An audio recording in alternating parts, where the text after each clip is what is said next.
Welcome back to Life Beyond Loss, the podcast, season 4, episode 5. This is a guest show where we share amazing and inspiring and uplifting stories of grief and how people navigated their grief journey through to healing and often transformation as well.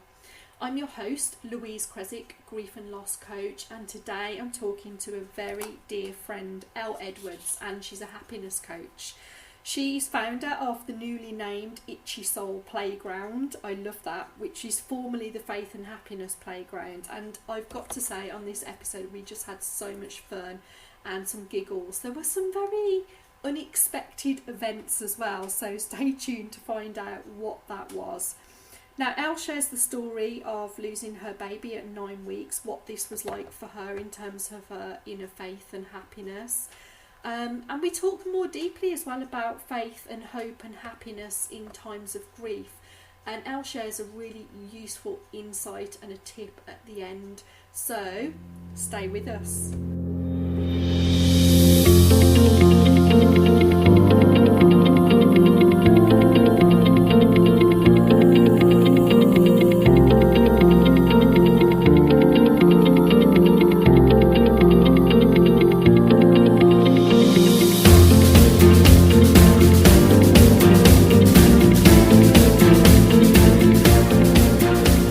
On today's podcast episode by Elle Edwards. She's a happiness coach. She's also the founder of the Faith and Happiness Playground, which I am just really excited about because obviously we've known each other for a while now. So I'm just really, really glad that you're here. Oh, I'm excited to be here, Louise. Why don't you just give us a little bit of an introduction then as well, and just tell us all about faith and happiness and your business and what that means. Like, tell me all of the things. Whenever people say that reminds me of Cilla Black. What's your name and where did you come from? Yeah. Which your international listeners, of course, be like, Cilla Black? Who on earth is she talking about? But anyway, I always struggle with this introduction piece because I started my online business I fell into the online world in 2010 when I founded a charity. And went round in circles for a long, long time, finding what's my thing. But actually, that's the premise of how I've come up today with the way I do the happiness work. Because I spent a long time going around in circles, going, what's my thing? And eventually went, oh, do you know what? I give up. I'm just going to be myself. And that, I'm just going to be myself piece was like the turning point, because I maintain that ultimately, the secret, if there is one, to happiness is to simply show up the person God made you to be. Quirks, foibles, eccentricities, and all the rest of it. And that's the premise of Youier by Design, which is the framework behind the playground, if you like.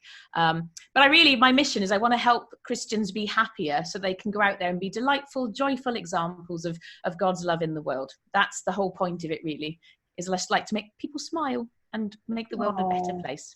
That's so lovely, and I've watched with absolute interest and just been sort of cheering you on from the sidelines over the last couple of years, really, because it has been like an evolution, hasn't it, for you? Like you absolutely, say, and bringing in all those strands, because you are an absolute whiz with things like mindset and like the kind of the geeky side of happiness and what's going on in the brain, but then also you've got you've got the techniques to share with people, but then also there's your faith, which is very important to you, and as you've described yourself as a Jesus geek over the last 6 to 12 months, which I love. So it really does feel like all of that is kind of has come together for you now, really. Absolutely. I mean, the one piece that I have literally, this is like a bit of an exclusive, except it's not. I have emailed my email list. I also, on the side, wrote fiction. I started writing fiction in 2015. And just last week, I felt the nudge. God said, right, let the fiction go. Because I was struggling to write emails every week to 2 different audiences effectively. So that's the one strand. I've got one book, actually, which is happiness and faith, but it's fiction. But otherwise, all of the fiction, there's quite some rude words in there. And it doesn't really tie in with it at all. That's the one piece I haven't got fitting in, but the rest of it, yeah. But that's how it should be though, isn't it? If I'm going to walk my talk, as it were, and be the person I was made to be, then my business ought to bring in all of those pieces too, I guess. Yeah, I love that. I love that, for me, it's just about sort of knowing yourself well enough and feeling just that you're able to be true to yourself. And if that's Mm. not the thing that's kind of guiding you or lighting the way anymore, then like you say, just to be able to let that go and just show up on social media and be completely honest about, Yeah. the journey really. And I guess it's a little bit like that with grief as well, because I think it's so important for people to know that yes, we're coaches, we're professionals, and all that. At the end of the day, we're human as well, and we Absolutely. have to get through challenges and make decisions. And certainly with grief, I still have my tough days and all of that. So yeah, it's been amazing to watch. But that's part of the other side of it, which it does tie into the playground, is the mental health piece of it as well, which isn't, well, it's not directly grief, but it obviously ties into grief as well, because I think because yes, I am about being yourself. I also see that there are situations where people do have to filter themselves. And then the flip of that then is social media, where, you only ever see what people choose to show you. And how damaging that can be. And I've got, close family members who struggle with anxiety, and supporting them and seeing. So part of what I also love to do is, where it's appropriate, is have those conversations. Depression, there's nothing wrong with you. You're not ill. You can get better, and all that piece of it as well. Because in the church as well, I mean, I actually have a Christian friend who's bipolar, who got kicked out of a online Bible study, because she told them she was bipolar. I'm like, are you real? Like, that's just mental. I mean, no pun intended, but like, that's not fair, because, it drives me crazy. So that's the other part of it as well, is just having those conversations. And like you say, showing up and being, sometimes from a place of distance. I imagine, and I don't want to put words in your mouth, but I imagine for you and like your story, you couldn't have told this story straight away after you'd lost your parents. So it's a balance, but it's really fun, because I love making everything fun. But no, it is, I think it's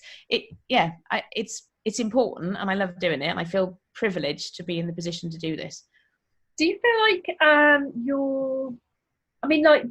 having this fun element obviously comes very naturally to you, and I wonder if you sometimes feel like you're kind of going against the grain a little bit, maybe a little bit of a rebel, in the kind of, in the church or within the religion.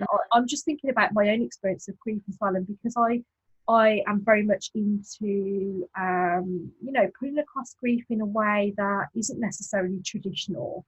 And there's lots of colour on my social media, lots of fun, and I'm, I suppose that's the way I approach it. And I just wondered what your take is on that as well, because I don't know, I feel like a little bit of a rebel. But like, it's about obviously, showing up as yourself and a message that's authentic to you. But yeah, I just wondered, it seems to me that you stand out in a very similar way.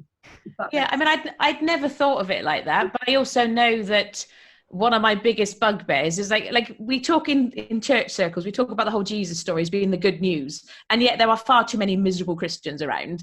And so part of my thing is, I personally believe that actually, because there's this thing in church stuff, I don't know if you've come across this, we talk about happiness as being like, of the world, and joy is what's godly and biblical, which is absolute nonsense. I think, God invented happiness. I think he calls people to be happy.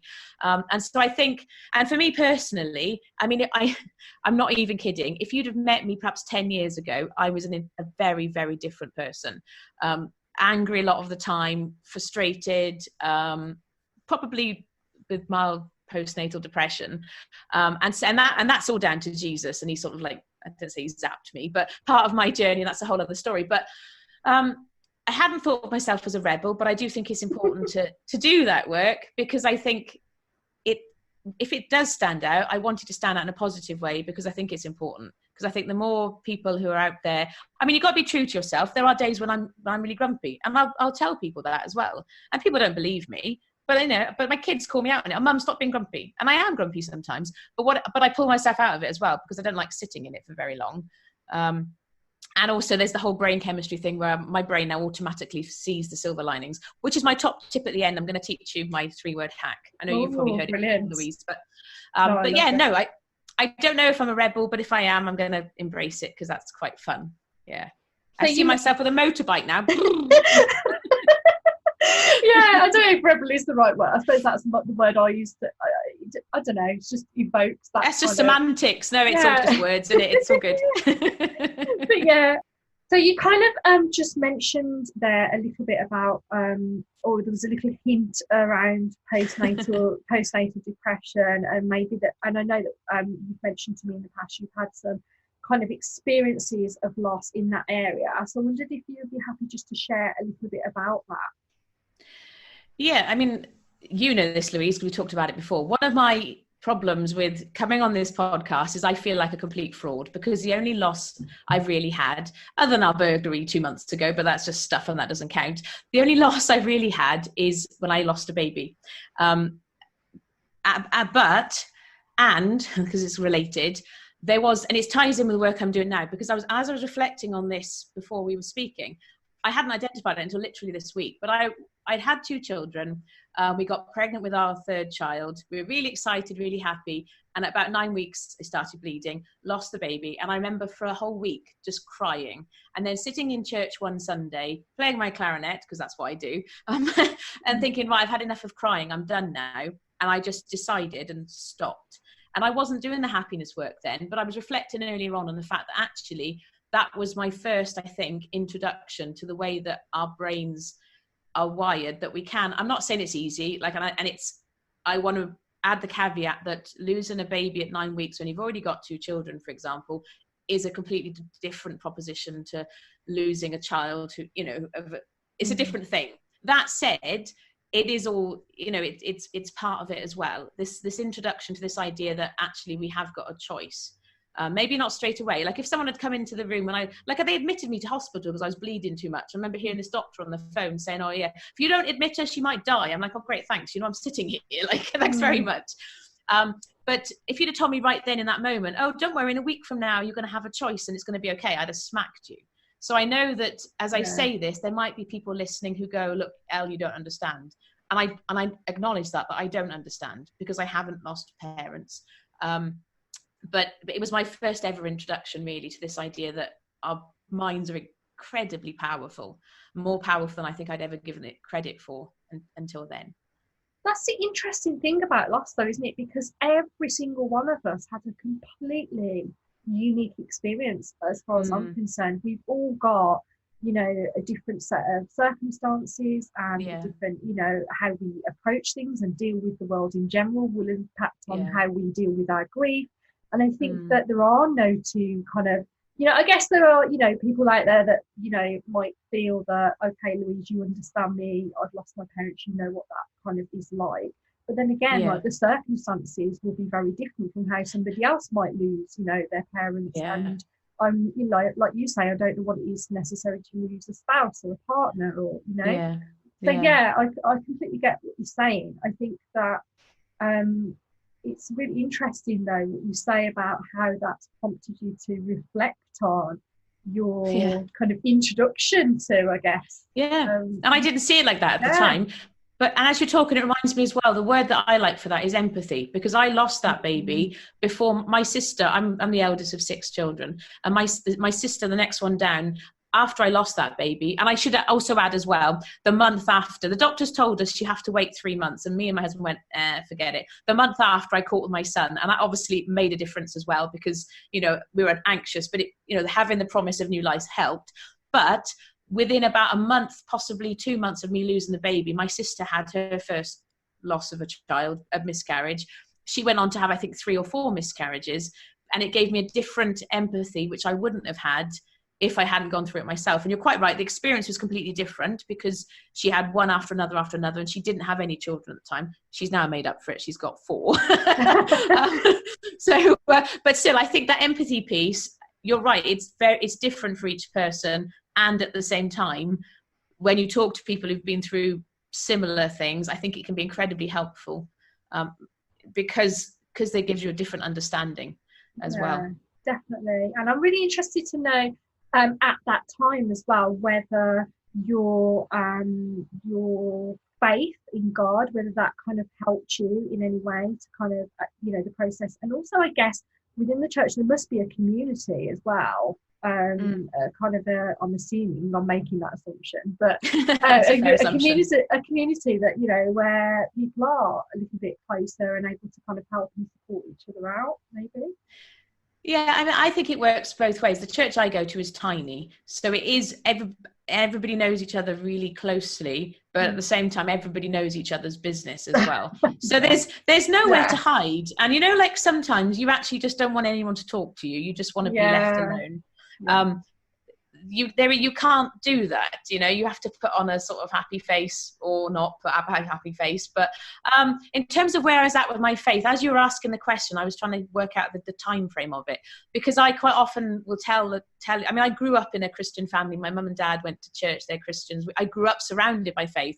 I prayed the prayer when I was 12. There was a staunch Welsh preacher in this youth meeting. Have you prayed the prayer? Do you know where you're going to go if you die? Really full on hellfire and brimstone, which I really don't like. I'm like, oh my gosh, no, I haven't. So when I was 12, I prayed the prayer and I was baptized and all the rest of it. And then because I had no real relationship with God, I wasn't really had this sense of love. I stopped talking to him. I married my husband, who atheist, agnostic, didn't go to church. I started going to church again when my eldest daughter was born. My husband works shifts, he's a policeman. So when I was about 24, 25, I started going back to church for a bit of company, really, because my parents were going. And then God sort of did his thing. I did a Bible weight loss course, but I can't remember if it was before or after Michael, which is my youngest. But around, so I guess the short answer is yes and no. I did have my faith, but it was different to what it is now. Now, I say I got scared out of hell when I was 12, loved into heaven when I was perhaps 25, 26. And my relationship with God now is completely different to what it was when I was a teenager. Like chalk and cheese, you know, it's one based on unconditional love, which is what it should be. But, you know, as opposed to what I grew up with, you know, all the shoulds, you should do this and you should do that. And yeah, but so yeah, my faith was there. I don't know how much of a support it was to me. I'll be honest. I'm also really interested. What the heck is a Bible weight loss? What? Yeah. Tell me more. Okay, so I mean, I've always been a curvy girl. My mum is a feeder. She's brilliant at cooking, right? So I've always been curvy. And so after Caitlin, my middle daughter, for example, I did Weight Watchers Slimming World or whatever. But anyway, tried all of the things, done all the exercises, never really managed to do anything with it. And then I happened to Google, and there's this course, I don't know if it's still around, it's called Setting Captives Free, which kind of sets the tone. This actual organisation is, I don't know how much you know about different denominations, but they're Calvinists. So they're quite full on. They believe that only a select few of people who are predestined to go to heaven will go to heaven, and I don't agree with a lot of their theology. However, what I do have them to thank for is they basically, the premise of their course was, if you feel tempted to eat food when you're not hungry, ask God to help you. And for me, growing up in the church where it was all about, like, you know, read your Bible more, do this more, duty, to suddenly realize, oh my gosh, God loves me so much, he's interested in every aspect of my life, even the minute details of whether I'm going to eat chocolate or not. That was a massive eye-opener for me, and actually is the turning point in my relationship with God and my faith, and taking me to where I am today. Wow. And I did lose some weight, and then they wanted me to be a mentor, and I had to go and agree with their theology, and I didn't, so I left. Then I put a whole load of weight back on again, and then yo-yoed up and down, and I'm now the thinnest I've ever been because I went vegan and I like doing kettlebells and boxing. But that's another story again. But that's Bible weight loss for you. I was just fascinated there, so taking it off track slightly, but yeah, you learn something every day, don't you? Yes, but it also maintains, though, actually it ties in with what I talk about with Youier, having people be the people that they were designed to be, because it proves to me that God meets people where they're at. And so that was what I needed in that moment. My mum had the book version of that course and absolutely hated it. It wasn't what she wanted. And so the fact that we're not robots, yes, we're made of the same basic building blocks, but we are uniquely individuals, and, you know, God does and will meet people where they're at, is my takeaway from it all as well. So yeah, and I find it fascinating every time I hear stories of how people came to know God. You know, you hear of Muslims in places in the world where it's dangerous to be a Christian, and he comes to them in their dreams and stuff. It's just like Jesus does, and it's just absolutely astounding to me. Yeah, it is fascinating, and I am really fascinated by the whole topic, because a while ago as well, I put out something on my social media about just a faith in general, like as a generic kind of, word really, and also about hope. And I was really interested because I've talked a lot up until recently about hope as well. I was really interested to read some of the responses, and this is what drew me back to the conversation with you really about, I thought, who will come on the podcast and talk about that? And I knew automatically talking about getting that, that response from God, I automatically knew who it was going to be. So I really want to kind of just explore that with you for a little while, because I'm just really interested to hear your take on this as well about faith and hope. And I know you've got some really interesting kind of views and things to add to this as well, particularly from, the kind of in the biblical sense as well, and how that's interpreted. So Tell us. You make it sound like I've got the authority on it. I remember that post, and it's interesting to me because when from a human perspective, if I hear I hope to do this and I hope to do that, for me, the semantics of it, and I'm fascinated by language, and I think language is powerful. And so I like digging into words. And so when you hear people talk about, I hope to do this, it feels wishy-washy and loose and like, well, maybe I'll do this, maybe I'll do that. It's all like wishing on a prayer. Maybe it'll happen. And I know that for you, hope, by contrast, is a much more positive thing. And I think from the conversations that we've had, and I suspect that your semantics around language around hope is much more biblical, because the Bible talks about hope. There's one of my favorite ones is Jeremiah. I know the plans I have for you, plans to prosper you, not to harm you, plans to give you hope in the future. And yes, I did just find that while I was talking. Don't be impressed. I didn't remember off the top of my head. Just in case anybody's listening going, oh my word, that's impressive. Don't be impressed. It's in front of me written down. But that bit, plans to give you hope and a future, I see hope in that context as being powerful. It's not wishing on a prayer, and it's action as well. People throughout the Bible, if you think about and I don't want to go into a big Bible study lesson with you, because I know not everyone listening will be on the same journey. But with that said, if you look at the history of the overarching story of our Christian Bible, the Old Testament is looking forward to Jesus. The whole of it is all about the love story of Jesus. They had hope. They were wishing and hoping and praying and waiting for this Messiah. They didn't have the benefit of us with our Jesus tinted glasses, as I call them. All of their whole lives was based on something that wouldn't come to fruition for, I don't know, hundreds of thousands of years. I don't know what the maths is. Probably, 2,000 years, 3,000 years. I don't know. That talk about some hope. I mean, I'm pretty impatient. I got to be honest. Like, I was reflecting yesterday. Oh my gosh, it's been a year and this, that, and the other. Whew, they had some hope. Yeah.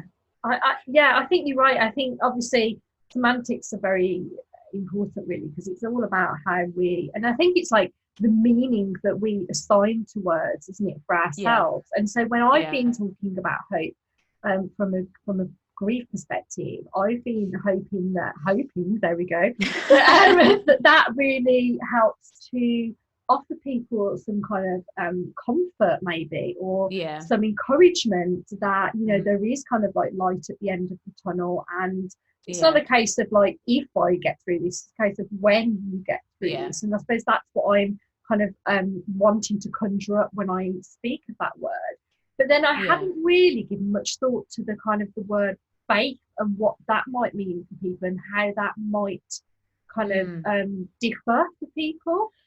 Yeah, that's an interesting one. Yeah, I think because interesting. I think in that context, I feel faith as something that sort of grounds you. It's like what do you put your faith in? And so for me, yes, okay, that's a divine being or whatever. But people can have faith in themselves, and then they hope that as a result, they will get through it. So I think they are, you're right, they're different, but they're definitely connected.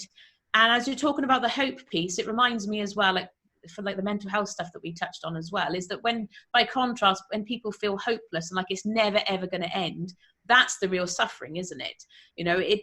We can go through bad stuff, but if we lose that sense of this is never going to end, nothing is ever going to get better, we're feeling basically completely hopeless, that's, I think, where it becomes debilitating. And the faith piece of it, I guess, is that's where they need you, I guess, Louise, is when people have lost that, and because there are some times in life when you just can't get yourself through it. We live in an age where we think we're independent and we can do all of the things, but actually we need people. God himself, Father, Son, Holy Spirit, God is the ultimate example of community. And if he did community, or does community, then why do we think that we should try and do it on our own? Yeah.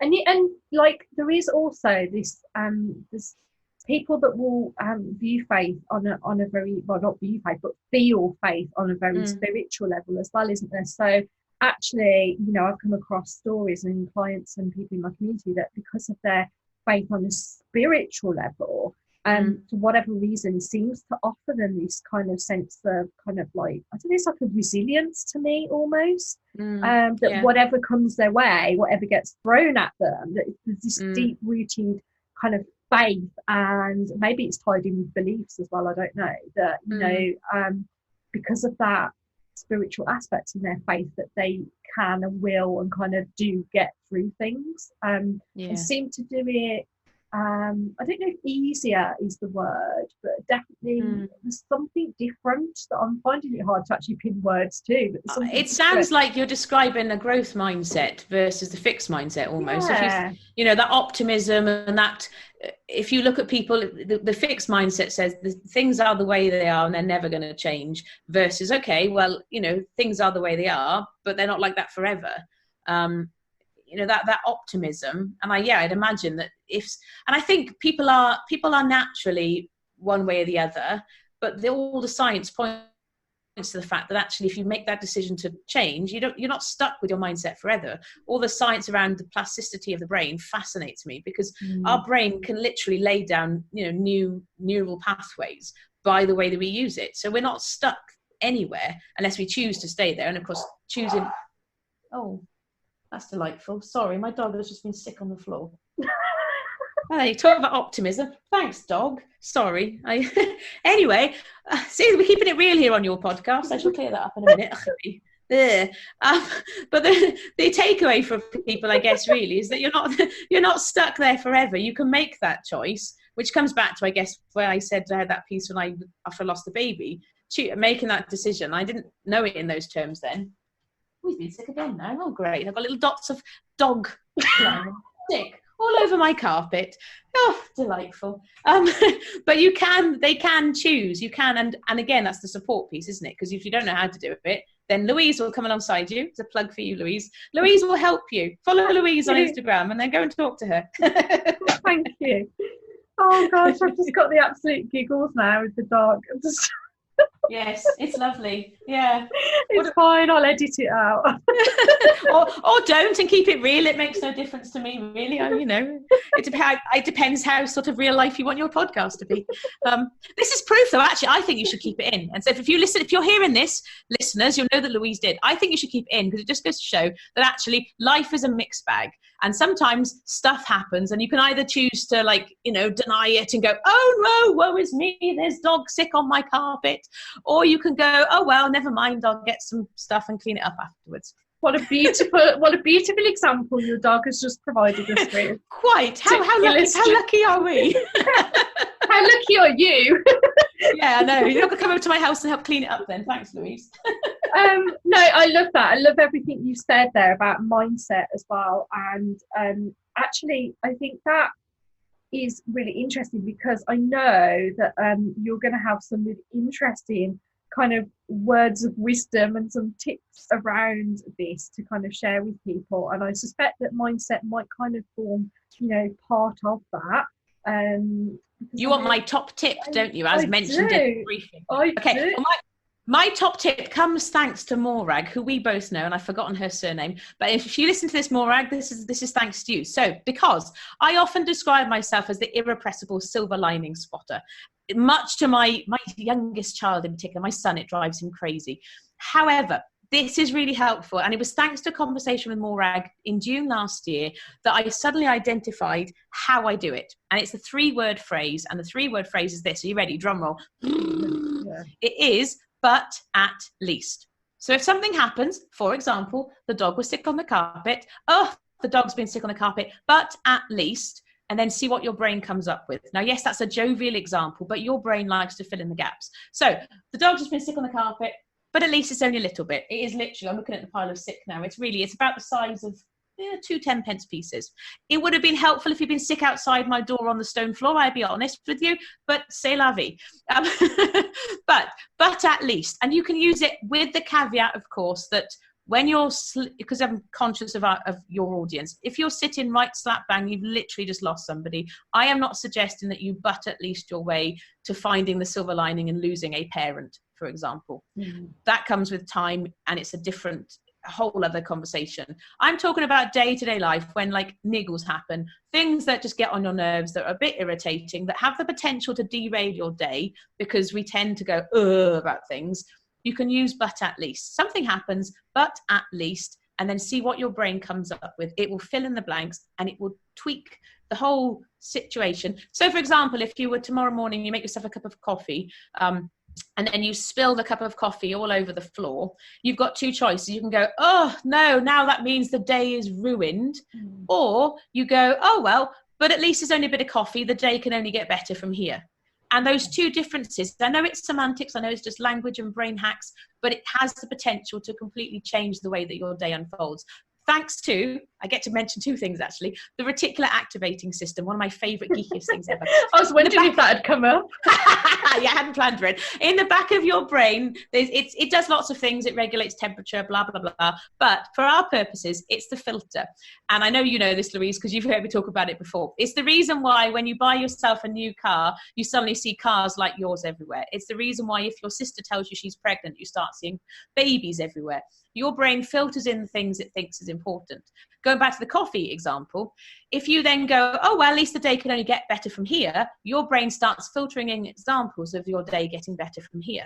That's how it works. So you get your brain literally will change the way that you perceive the day, thanks to the way it works. I mean, and it sounds mental as I describe it, but it actually works. I mean, I would challenge somebody listening, try it for yourself. If it doesn't work, or you find it doesn't work for you, come back to me and we'll have a conversation, because you might just need to tweak it. Because that's why the playground is called the playground. It's all about experimentation, trying stuff. But yeah, that's my top tip for you. No, today. I love it. And I think that, I mean, I do kind of talk about that in a roundabout way with clients, because I talk about, in the mindfulness context as well, I think it's Dr. Rick Hansen that talks about how negative things kind of stick to the brain like Velcro, and then the positive stuff sort of slides off like Teflon. I think that's the example he uses, and I love that, because what this is about, it's ultimately about flipping that, really. So we want more and more of that positivity and those positive experiences to kind of stick to the brain, and then ultimately then the negatives will kind of just slide off a little bit easier, and it just becomes and I think that yes, whilst you know, somebody's grieving and they've experienced loss that might not be about you know, but at least, but actually when we're in the midst of grief, it feels like all the other kind of normal mundane stuff suddenly becomes like really hard to deal with, all of that normal day-to-day stuff.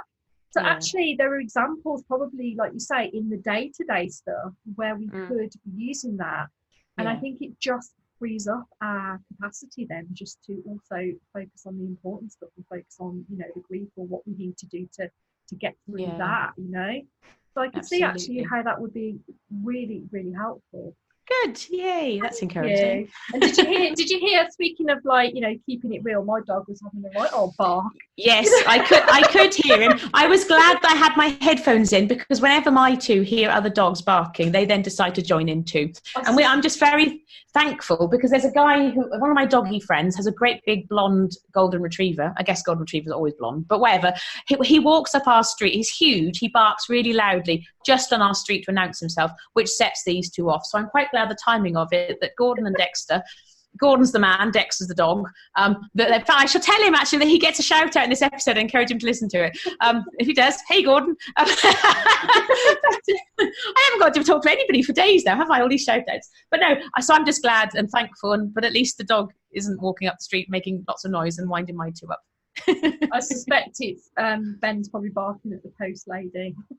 So it must be that time of day. But thank you so much, Elle. It's been an absolute joy to speak to you. It always it's been my pleasure. You just just give me that lovely little happiness boost. Oh yay! That everybody needs. Happy. So, thank you. Thank you for having me.